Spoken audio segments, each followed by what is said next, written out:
Alright guys, welcome back to my channel. In today's video we're going to be discussing all about Terrance B, Lettsome International Airport, which on this note I say welcome to the first aviation video of this channel.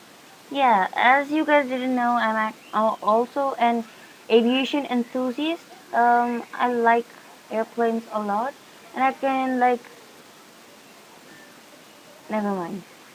All I do, all I can do is fly airplanes in flight simulators, from which I learned the basic stuff and instruments in flying.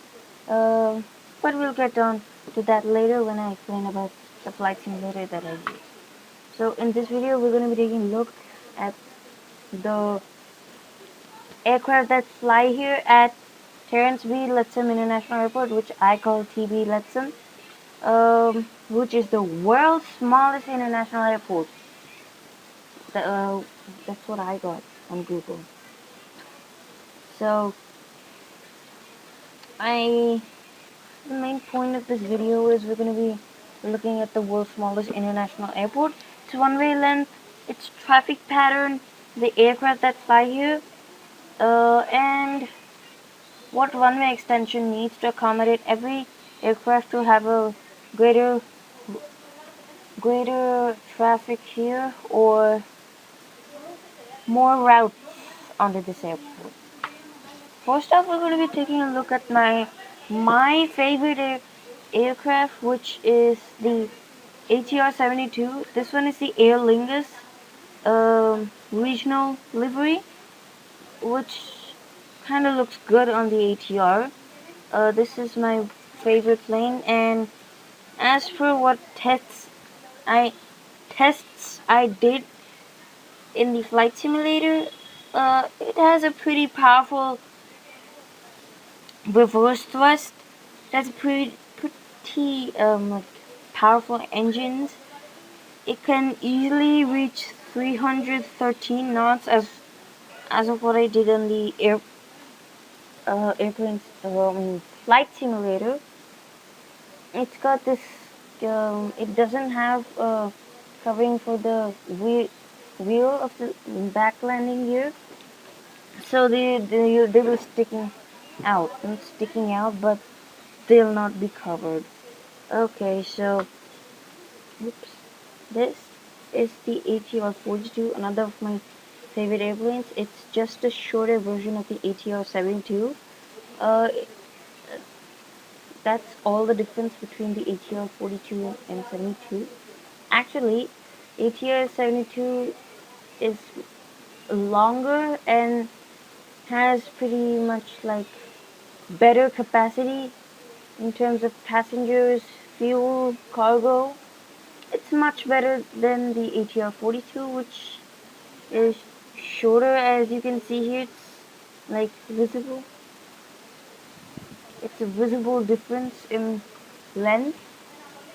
Uh, in the ATR 72's engines are pretty much the same. They look the same, but they're kind of sluggish compared to the powerful ATR 72's engines. Okay, moving on, we have this beautiful livery Q400 here, which also flies to this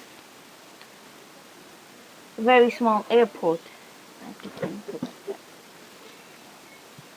Fly, flies with their another jet airplane that they have to this beautiful airport.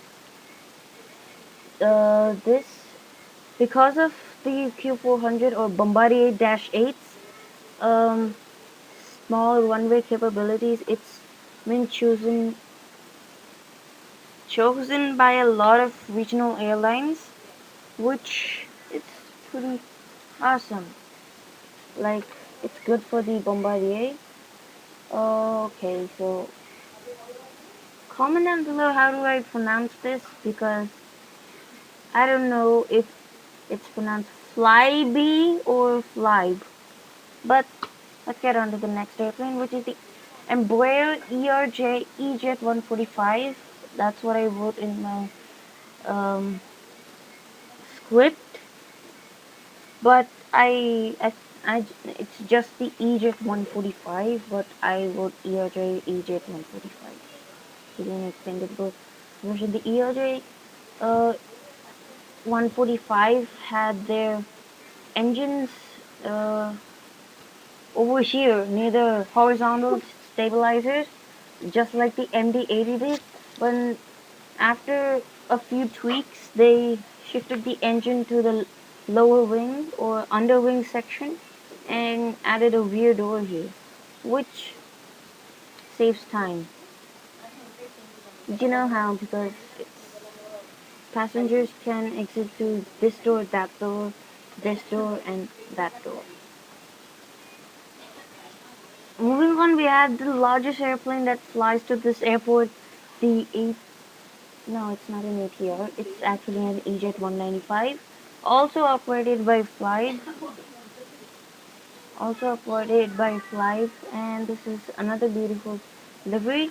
This is technically the largest airplane that flies here, although many airplanes can fly to here, but they can't stop before the end of the asphalt runway. Like the 737 and the A320 or anything larger than the E195. The E195 is a pretty good jet, and it's only from a distance. It to me it actually looks like an A320, but shorter with a thicker APU or auxiliary power unit. Okay, so moving on, this airport has a two runways that's actually just one runway from two other directions. That is runway 7 and runway 25. These both runways have traffic patterns of left. They both actually this runway has a total length of 1,128 meters or 1.128 kilometers, which is just as enough to operate the E195 safely here, but which reduces the traffic around here. I mean, I don't mean the traffic, but it limits the amount of airlines and planes that can fly here. Anything below the ATR 42, anything below the E195 can easily fly here with a safe stop, but except the service vision Vision Jet SF50, I think that's what it's called. It's a pretty small plane, and it's the world's cheapest and smallest private jet, and also it needs a pretty long runway despite of its size, which kind of is a shocker. Okay, so this is an Ryanair 737-800 or 700 because I can't know directly what is it. So this is the Ryanair 737-800, I guess.